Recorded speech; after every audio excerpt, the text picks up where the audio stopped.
Got it? Here we go. Hark, 'tis the shepherd's voice I hear, out in the desert dark and drear, calling the sheep who've gone astray, far from the shepherd's fold away. Bring them in, bring them in, bring them in from the fields of sin. Bring them in, bring them in, bring the wandering ones to Jesus. Who'll go and help this shepherd kind? Help him the wandering ones to find. Who'll bring the lost ones to the fold, where they'll be sheltered from the cold. Bring them in, bring them in, bring them in from the fields of sin. Bring them in, bring them in, bring the wandering ones to Jesus. How many of you, this is the first time you sung a song? Anybody? This is the first time you heard this? Okay. How many is this the first time I've sung it this way? It sounds different than last time. All right, last verse. Out in the desert, hear their cry. Out on the mountains, wild and high. Hark, 'tis the Master speaks to thee. Go find my sheep where'er they be. Bring them in, bring them in. Bring them in from the fields of sin. Bring them in, bring them in. Bring the wandering ones to Jesus. Thanks. You have a seat. Good morning. Let's go, Lord, in prayer. Does anybody have a spoken prayer request?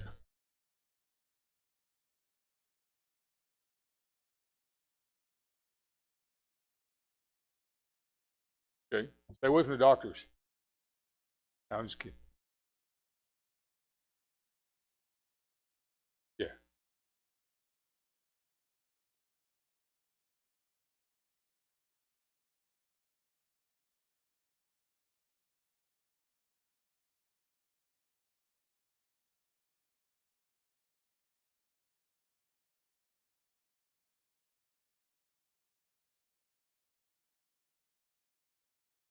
This was.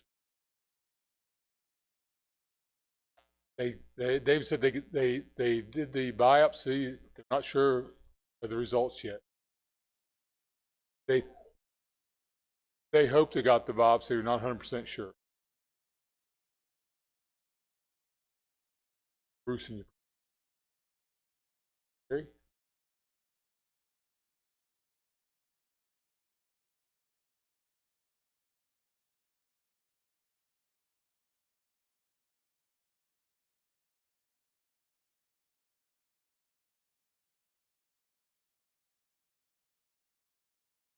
Okay.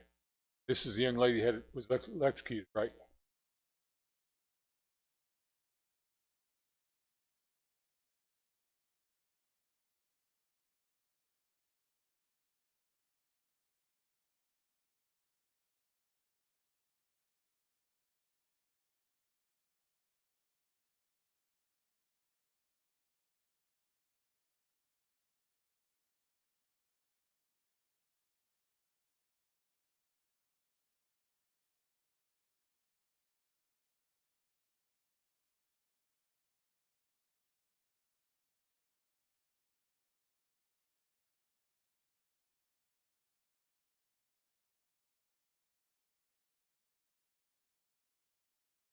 Anybody else with a prayer request?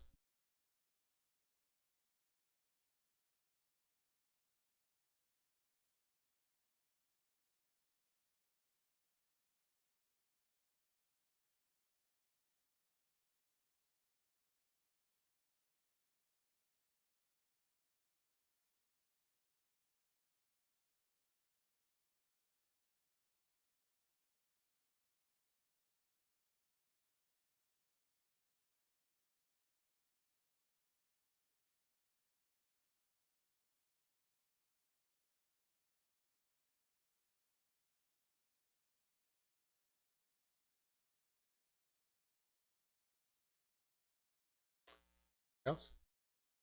Any unspoken requests? Heavenly Father, thank you for your love and mercy and you give us to us. I pray that you'll bless now all of our requests, Lord, physical needs, spiritual needs. That you know what's best and we trust you for the outcome of each situation. I pray you'll bless in our Sunday school hour and what we say and do. bring honor and glory. Thank you for loving us. Thank you, Jesus, for the wonderful life you've given us, an opportunity to serve you. I pray you'll bless this time together in Jesus' name. Yes, amen. Okay, you can be dismissed.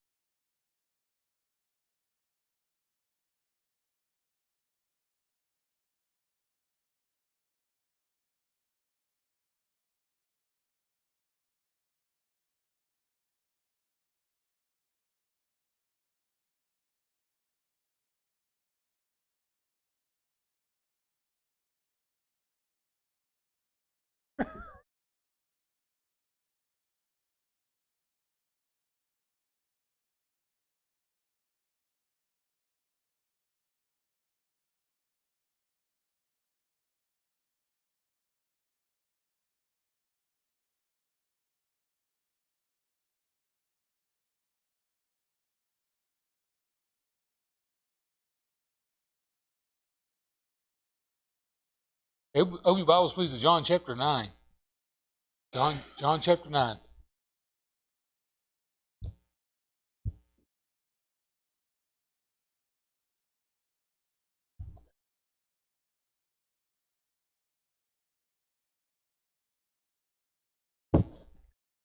I'm not going to read the whole chapter, but I kind of want to. The whole chapter is like one story. It all goes together. We're going to read quite a bit this morning.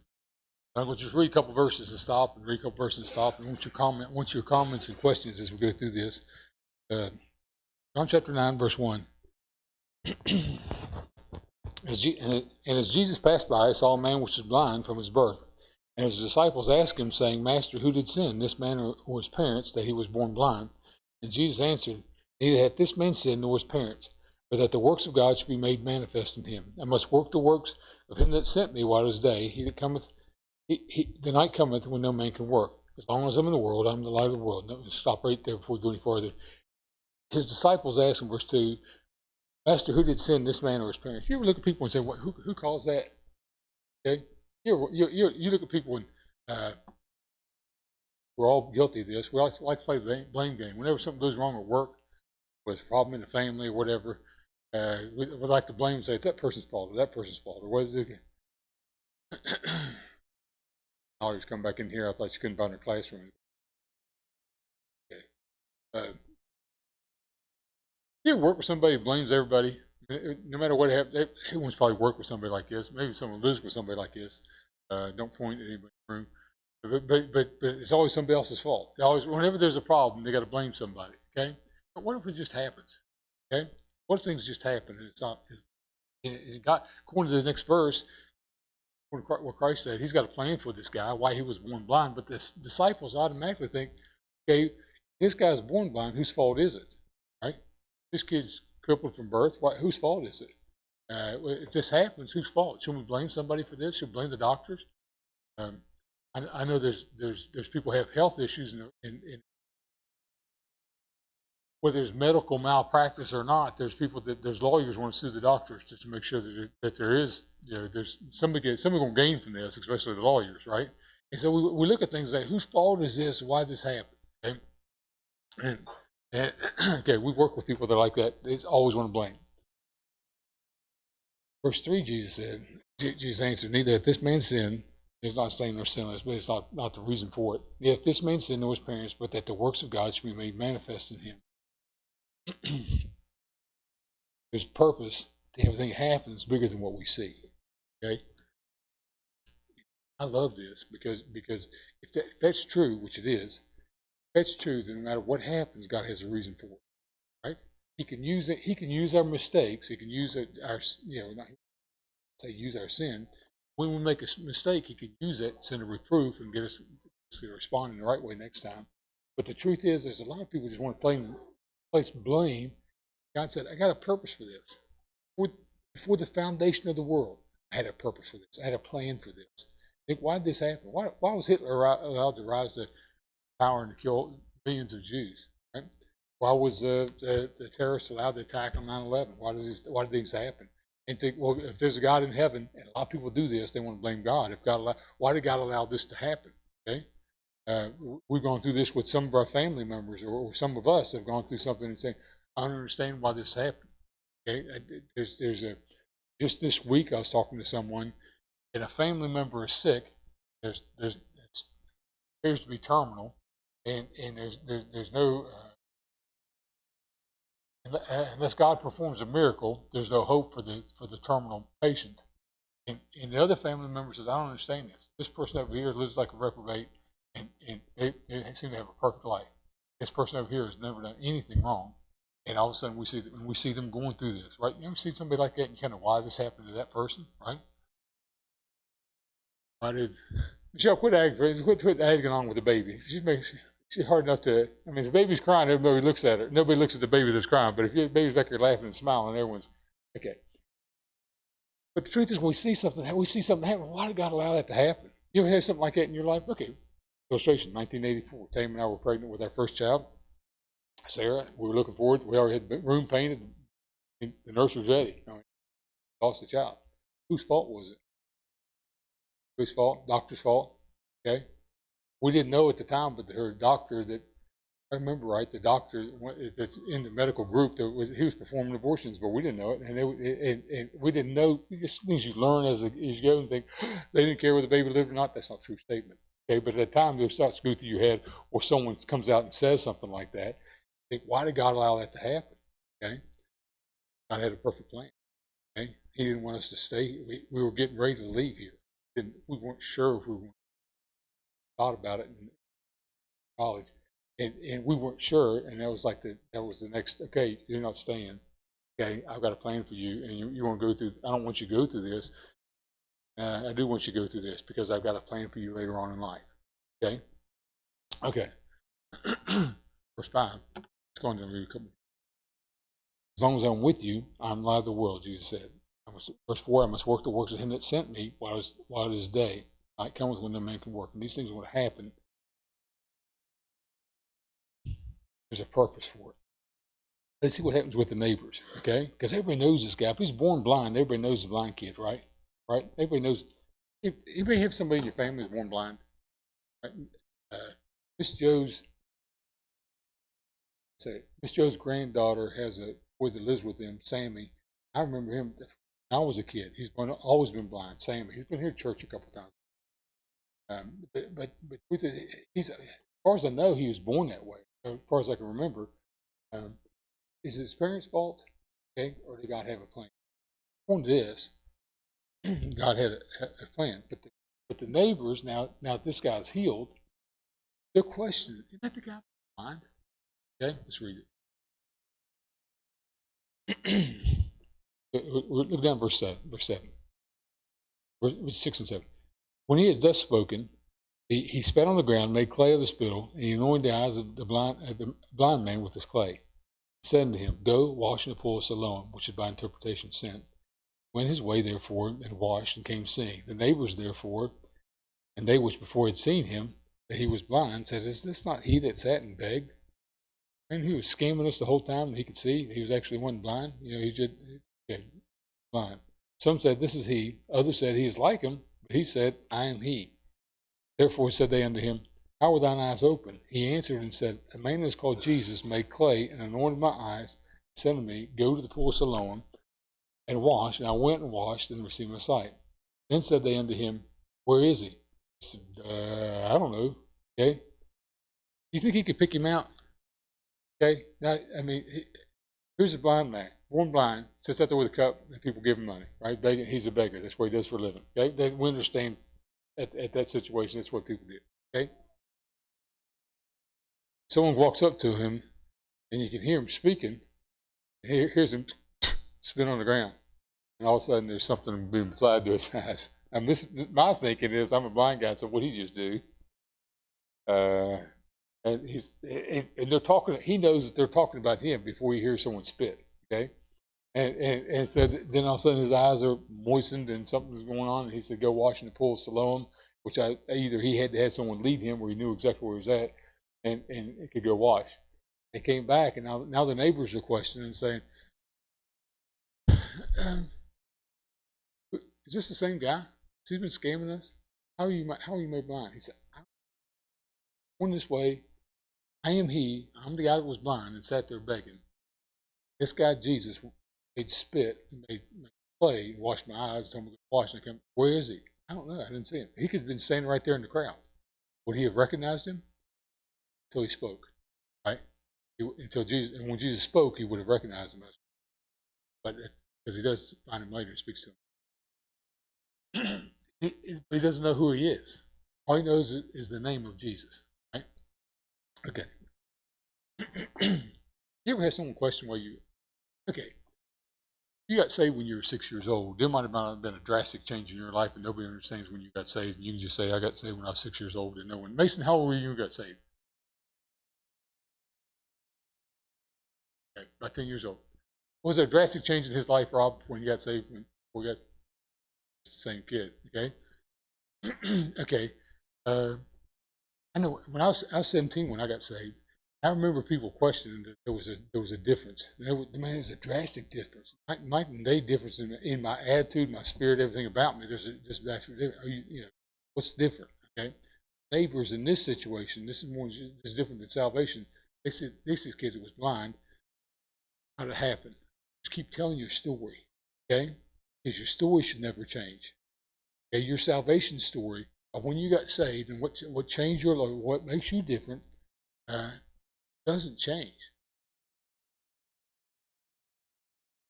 We were at that soul winning conference a couple months ago, and Michelle was at it. They told us to turn to the person next to us and tell them how they got saved, right? Or what happened to them, right, Michelle? Michelle was standing beside me. She turned to me and said, like she would tell me, okay, I know the story, okay, but your story just keeps telling the same story. You will tell the same story all your life? Yeah, telling the same story for almost 40 years. Okay, but it's not. It is a life-changing event. Just like someone who is blind being able to see is a life-changing event that happened in your life, and you can kind of rehearse it, change. Not really changing the story, but you kind of leave that part out because no one cares about that part anymore. Because they start get too young, people start yawning. So you just tell the story as briefly as you can, or exactly detailed as you can. I know what happened, and that's what this blind guy's doing to the neighbors. Okay. Now the chief priests or Pharisees, they hear about it. Okay, let's read about it. Let's read on down. Because in verse 12 he said, "I don't know who he is. I just know his name is Jesus." Verse 13, they brought to the Pharisees him that aforetime was blind, and it was the Sabbath day when Jesus made the clay and opened his eyes. Then again, the Pharisees also asked him how he had received his sight, and he said to them, "He put clay upon mine eyes, and I washed and do see." Therefore said some of the Pharisees, "This man is not of God, because he keepeth not the Sabbath day." Others said, "How can a man that is a sinner do such miracles?" There was a division among them. So some of the Pharisees are not really believing yet, but they're kind of questioning, okay, how can he do this? Okay?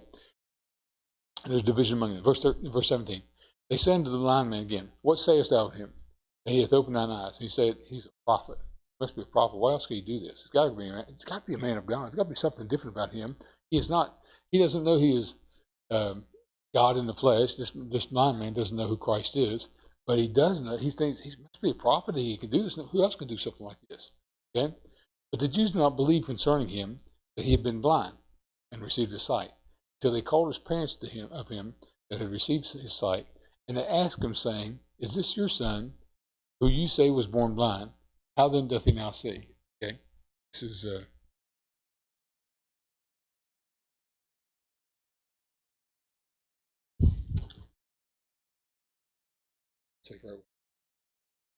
they're interrogating. Okay, like investigating. So how did this happen? You say he was born. They don't believe him. Yeah, we saw the guy begging a while back too. Just like up a sign, didn't need to. But he's begging. Was he really born blind? They're asking the parents. Yeah, he's blind from birth. Okay. So how did it happen? This part, when I read this part of the story, it kind of bothers me. Okay, because his parents don't want to answer the question. Okay, let's read on.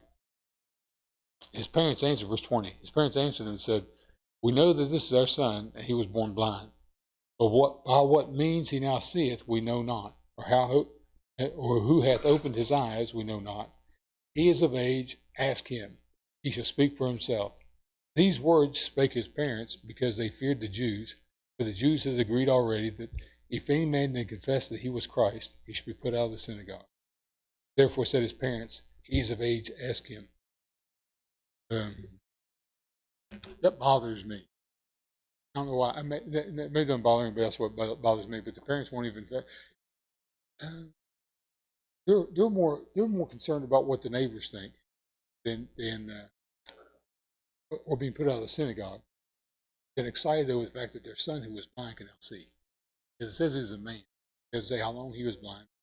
Birth. And if he's 20 years old or 40 years old, doesn't matter. But his parents know this story.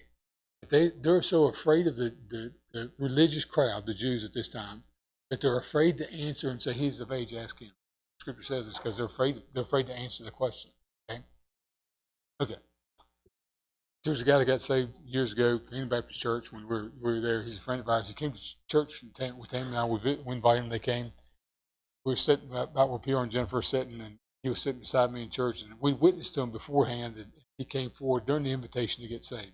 Okay, came up, and I remember him gripping my hand till he was almost cutting off the circulation in my hand while we prayed together, because he was so excited, because this is what he was looking for ever. We were 20 years old at the time, same age, and he was just so excited because this was happening to him.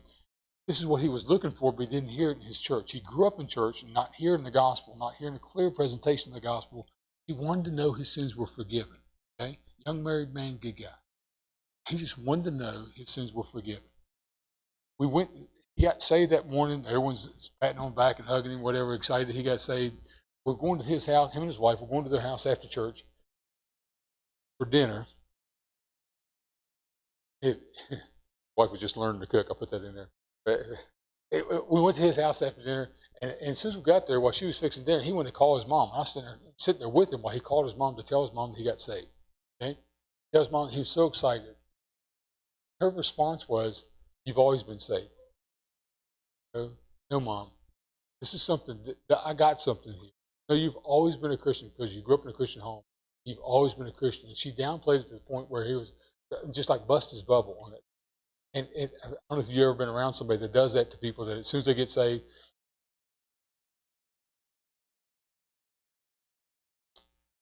we were at another church here in the area. Preacher Dave preached. A man walked the aisle. I grabbed my Bible and came down to deal with the guy at the altar. And a deacon from the church came up and knelt on the other side of the guy. And I was going through scripture showing the guy knew he was under conviction, wanted to get saved. And the guy beside him was saying, "Now don't do it if you don't mean it." Okay? The deacon beside him was trying to talk him out of it. I said, "You crazy?" You know, I said, put a gag in that guy, put a sock in that guy's mouth so he shut up for a few minutes so this guy will get saved, right? And the deacon was trying to talk him out of it. I said, "Oh man, go on. Okay? Just listen to these verses. Don't listen to that. Okay, just listen to these verses." And the guy did get saved. And I asked Preacher Davis, I said, "Yeah." The guy that was trying to talk him out of it, he said, "Yeah." He's like, "Okay." There's some people more concerned about what the neighbors say, or more concerned about what's going to happen if you get kicked out of your church for getting saved. Okay, I know a family got saved. A young lady, she was dating the boy. She went to church with him. She got saved. He was at a Baptist church. She grew up Catholic. When she got home that day and told her family that she was saved, they kicked her out. Okay, they kicked her out of the church. They kicked her out of the family. They didn't want her. They would return her. She'd give Christmas gifts to her siblings' children, and they would return them. Okay, because she was no longer a Catholic. It was excommunicated from the church, from the family. And I thought, why do people do that? That's what this blind man. That's what his parents were afraid of. Okay, he should be excommunicated. Who's the worst sinner that's ever been in these doors? Okay, who's the worst person that ever walked through here? Me. Okay. Nobody should ever be excommunicated, but that's what these people are afraid of. So they say he's of age, ask him. Okay. We're not accountable for him. Okay. All right. Any questions on that? Any comments on that? How many think we ought to kick somebody out because they're different? Okay. Okay. Public opinion is not bigger than this kid's sight, this young man's sight. What happens? They call him back in. Okay. Let's read a couple more verses. And his parents said, "We don't know, ask him." Verse 24. Then again called they the man that was blind and said unto him, "Give God the praise. We know that this man is a sinner." He answered and said, whether he be a sinner or no, I know not. One thing I know, that whereas I was blind, now I see. Then said they unto him, what did he to thee? How opened he thine eyes? He answered them, I've told you already, and you do not hear. Wherefore would you hear it again? Will you also be his disciple? So you going to listen to me this time? You didn't listen to me last time. Will you also be his disciples? Then they reviled him and said, thou art his disciple, but we are Moses' disciple. We know that God spake unto Moses. For this fellow we know not from whence he is. The man is performing miracles. Jesus. The man answered and said unto him, why, herein is a marvelous thing. And you know not from whence he is, yet he hath opened mine eyes. Now we know that God heareth not sinners, but if any man be a worshiper of God, and doeth his will, him he heareth. Since the world began, was it not heard that any man opened the eyes of one born blind? If this man were not of God, he could do nothing. Then they answered and said unto him, thou wast altogether born in sins, dost thou teach us? And cast him out. Okay? Exactly what his parents were afraid of. Doing that. We don't want you here. Okay? Why? Because he was giving God's glory. But this guy's story doesn't change. I like it. When the neighbors asked him, he said, I'm he. This is what happened. Okay? His parents when the Pharisees asked him, chief priests asked him first time, I'm he. This is what happened. He knows that his parents are now going to be discommunicated if they side with him. He said, I don't care. This is what happened. Okay? This is what happened to me. The story doesn't change throughout the whole thing. I like it. But exactly what his parents were afraid of is what happens to him. He's excommunicated. I get that. They don't want him because he was saved. They didn't mind having him around. It's like remember the guy was demon possessed and Jesus cast the demons out and they went into 600 swine all ran down. And the people came out from town because their pigs were gone. And they were more concerned about their pigs than the man that was possessed with the demon. Okay? The demon was cast out, but they wanted Jesus to leave the town. The public opinion thing was more important. Lost our pigs, okay? Rather than having a demon living next to us or in the tomb, okay? A lot of us, if we hear something like this, we think it's the end of the story. Okay? Pharisees don't want him anymore, and no one's going to give him any money, but he's not going to sit there and beg anymore, right? It's not the end of the story. We got just one more verse. Jesus heard that he had cast him out, and when he found him, he said unto him, dost thou believe on the Son of God? And he answered and said, who is he, Lord, that I might believe on him? And Jesus said unto him, thou hast both seen him, and it's he that talketh with thee. He said, Lord, I believe, and he worshipped him. And Jesus said, for judgment I will come to the world. They which see might not see. They which see might be made blind. Okay? I think the story's over. Christ is there. When you think there's nothing else can be done, or tides turned against you, think about politics sometimes when you it's not a political year, but it seems like every year is a political year. And you think about something, what surely this is going to end, okay? Surely there's going to be an end to this thing. Or once in a while someone crosses a line and everyone says his public service is over and this is the end of he's not going to run for anything anymore. There's 20-some people running for president next year's election, and something will come out about each one of 18 of the 20. Something's going to come out about each 18 of the 20 people that are running for president. And as soon as one thing comes out, they're like, okay, the story's over for them. You know what? With Christ, the story's never over.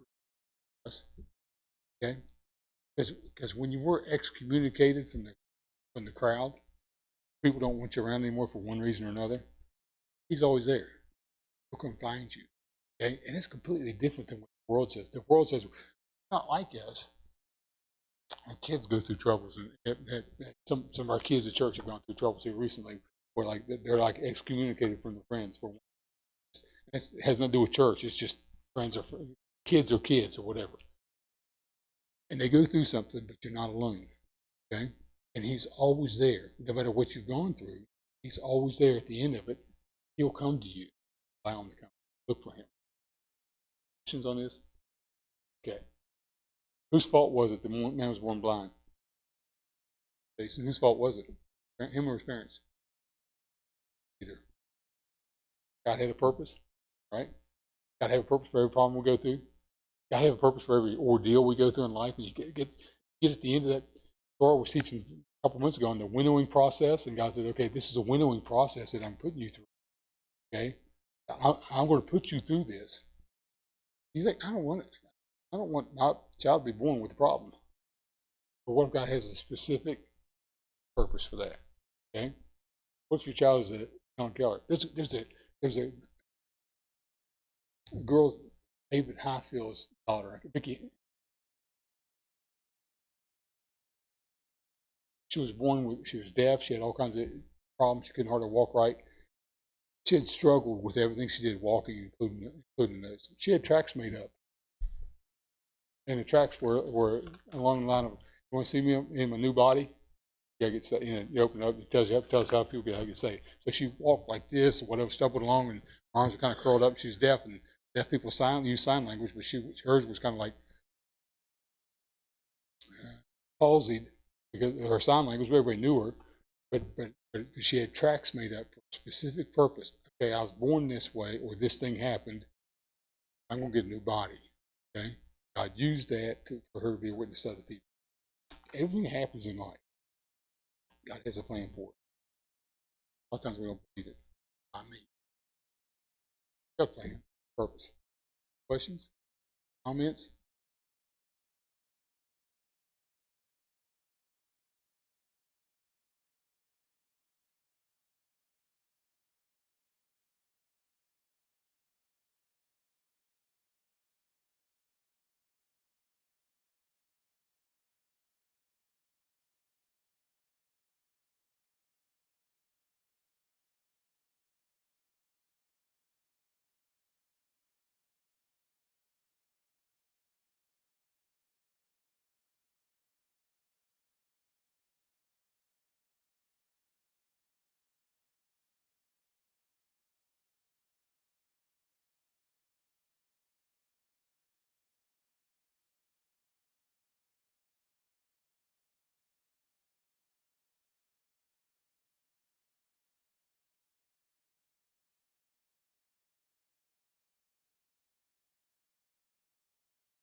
Always there.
There's a politician.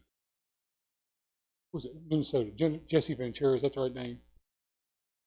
Navy SEAL and then a wrestler or something like that, and then a politician. And he said Christians use Christ as a crutch. It's not a crutch. Okay. I mean, he referred to Christians in one speech he gave, refers Christians as being weak, and Christ is a crutch for them. Crutch is a presence.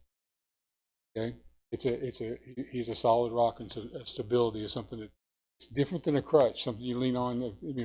Some people use alcohol as a crutch, okay, or gambling as a crutch. That's their escape. It's not an escape. You're facing reality, and I need help. Help.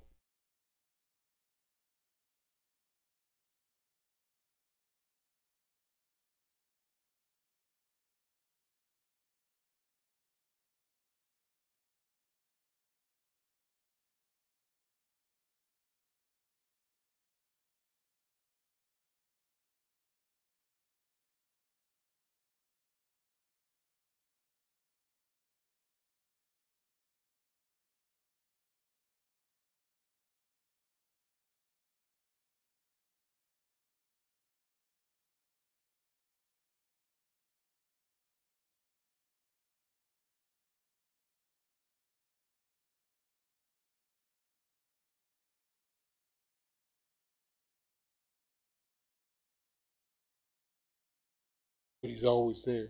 I know Christians that are on the street. I mean, John, they're still saved. They're still saved. Salvation is by grace. They're still saved. They have problems, okay? But they're out on the street with problems. But the truth is, he's there if they'll turn to him. Right?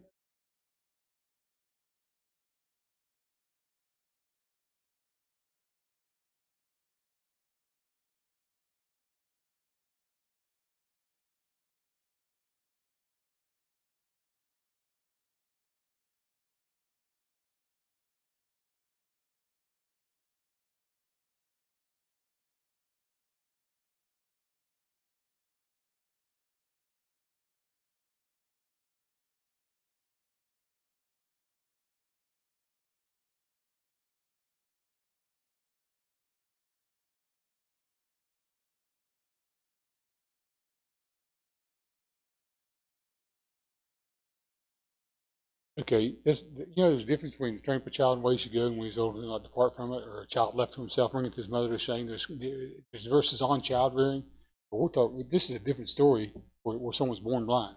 I get a speeding ticket, I got to pay the fine, right? See, there's guys pull up behind me. Someone pulled up behind me, and I was 82, and I thought, man, he got the guy who's going to 85 trying to pass me. So I was so relieved. It's like that story you told me about praise the Lord and the horse don't jump off the cliff. But there's a difference between the consequences for our actions, things that just happen that you can't blame anyone for. Okay, there are consequences for when we say, no, I don't need to do that, don't need to do this. Okay, there's consequences for it. And just when things happen, like a child born, okay, I know a story that I heard 30 years ago of a little girl that was born blind, and um, the doctor immediately when the child was born asked the parents if they'd ever had contact with such and such. Okay, the child was born, and the dad answer was yes, and it was bad, something bad. And to the dad, for the rest of the child's life, his thinking was, "Our child is blind. I caused this. It's a different situation." Okay, just like fetal alcohol syndrome. Is that really happen? That's different than uh, one born blind just because God says I got a plan for this. Okay, now its consequences sometimes it's just God's got a perfect plan, just like this one born blind. Wasn't his fault, wasn't his parents' fault. We're not supposed to blame. Okay? Okay. Any other questions?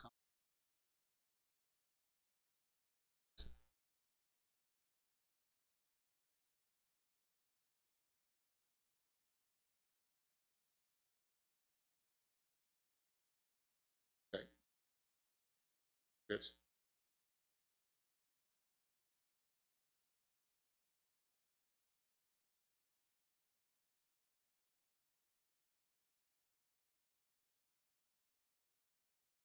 Mm-hmm.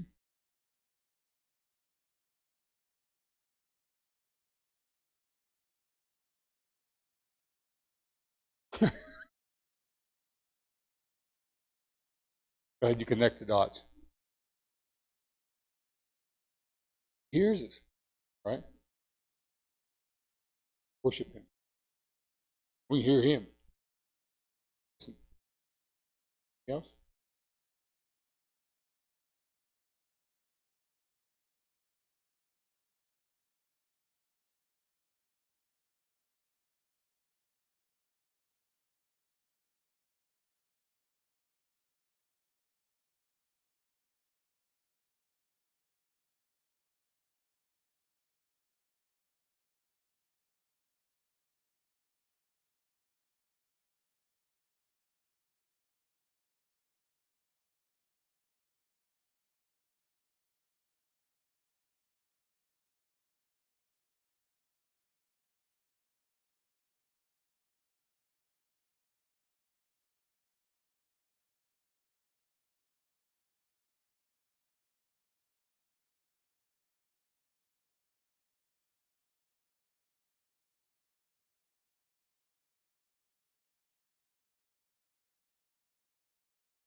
Anything else?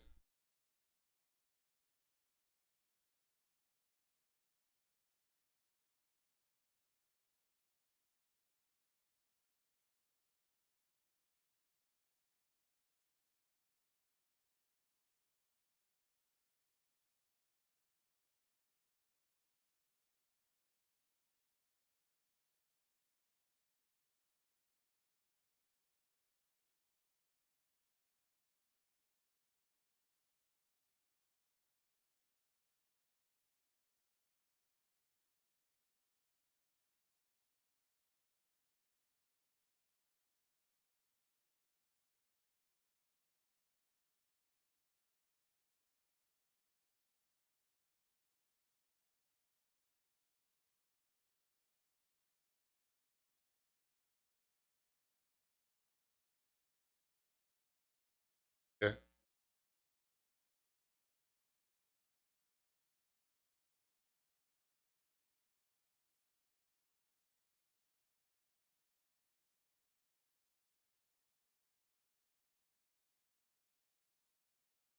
Right.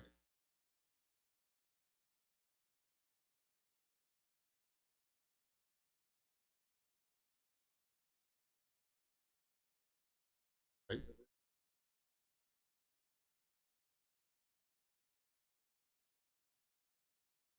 Good. Yeah.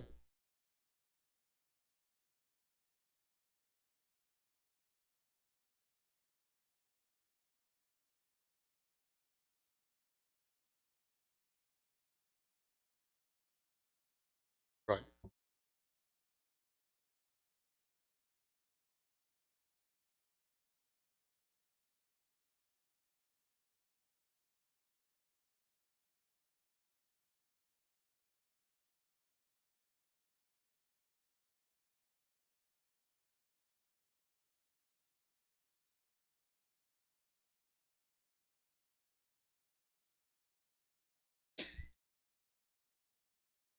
You just do what Charlie tells you to do.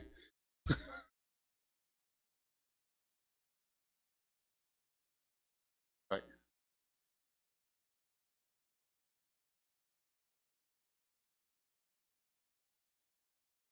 Exactly right.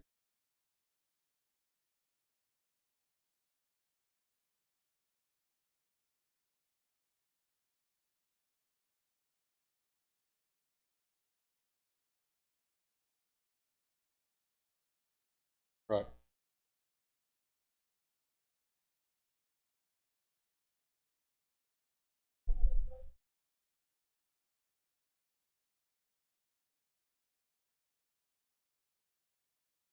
Right.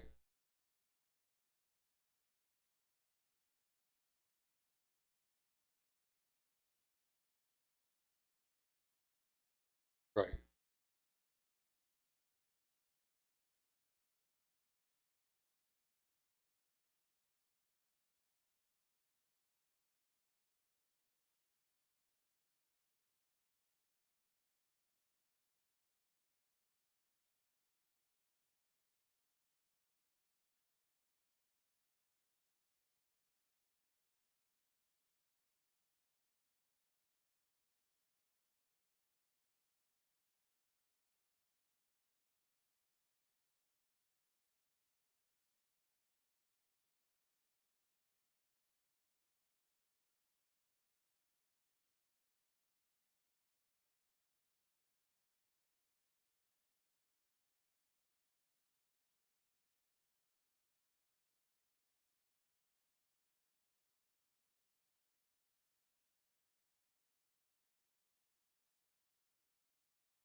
Right.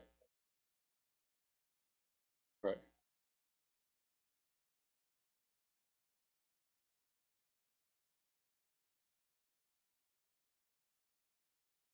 Yeah. Right. He's there. He's there all the time. Christ is there all the time. For those who don't- And this guy didn't even know who he was. He just knew his name. So,